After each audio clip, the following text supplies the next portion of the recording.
at 13-8, Fundamentalist 9-4, and Jalil Destreval at 28-1. Now, Nick, congratulations for throwing a match into a box of fireworks. And Fundamentalist looked keen enough as well. It takes time, sweating between his back legs. And Jalil Destreval, well, I suppose if you're desperate, you can have 20 quid on him. In fact, that's what I'm just about to do. But whether he's good enough or not, I don't know.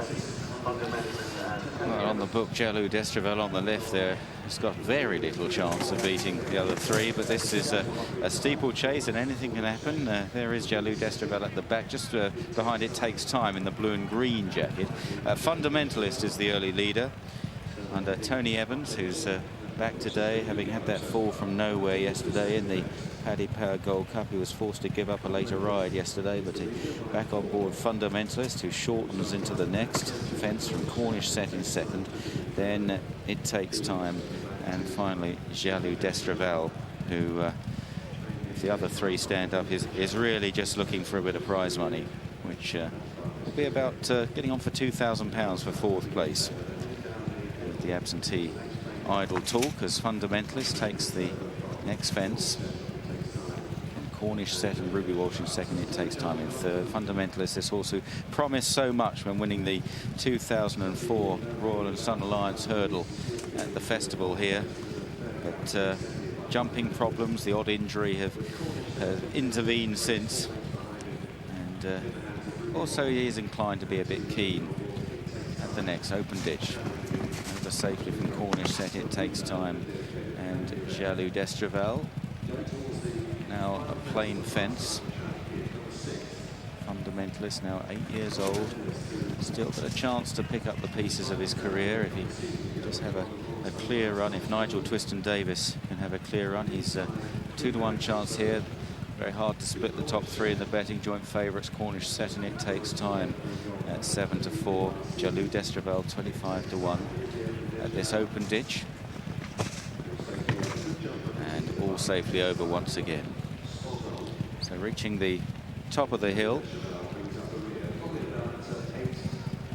And about to run downhill to the next.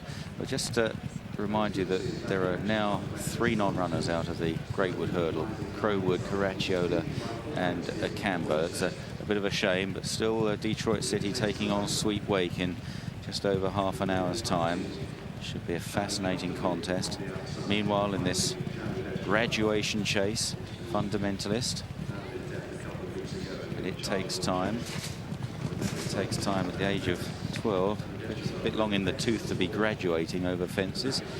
Cornish Sett in the centre for the Paul Nicholls team, who struck, of course, yesterday with 3 winners: Denman, Stardom O'Hazen, and in a thriller with My Will just before we came off the air.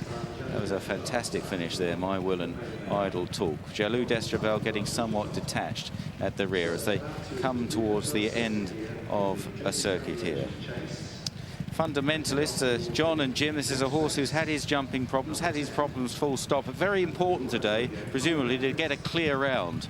Well, the thing about it is he's stepping up at 3 miles. He's won over that distance before, softer ground, and really they're just going a schooling gallop, Simon. You know, Tony Evans has been able to organise him, and he looks a lot happier. But push will come to shove in a minute when they turn down the back, and one of them is going to have to make their mind up that they want to win this race. And they've jumped adequately. Nothing's been spectacular so far. I suppose it's quite difficult in this ground, but you never... haven't been sitting in here thinking, God, I wished I was riding either one of them. Yes, I'm inclined to agree with that, John. None of them make a perfect shape over the fences, and it's something I felt about Denman a little bit yesterday as well. Would you agree with that? There is a perfect shape to a good jumper. Yeah, it's nearly all comes from what they do with their front end. You know, so these are 4 big, strong horses. No excuses for them at all. Sometimes if a horse is a little bit small, they have to almost slow down to get the height to get them up. If you have a look at a horse, it doesn't have to do too much. More than just tuck its front legs up to get over a fence, but they do have to do something. They have to use their front end properly, and, you know, obviously the back end's got to follow as well.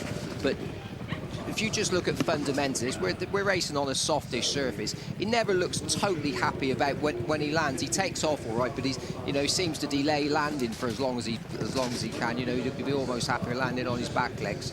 But as I said, you know, at the moment they're going round, they're getting from one side to the other, and that's all to be concerned about. So reaching the far side now towards this open ditch, about 3/4 of a mile from home here, and Fundamentalist over in front of It Takes Time and Cornish Sett. Interesting, some horses just have a bigger bounce in them. We saw a Tyrannus put in a prodigious jump at the second last yesterday that twisted in mid-air. We've seen Fonmore's around here and Fair Along earlier, and some horses just seem to have more springs in their hooves. Anyway, back with this graduation chase down towards 3 out. Fundamentalist, Cornish Sett and It Takes Time. They're close enough to mount challenges to this long-time leader. Timmy Murphy on the left there on It Takes Time. Ruby Walsh on Cornish Sett, the green and white, but still it's Fundamentalist who will lift off in front, but was in far too tight there.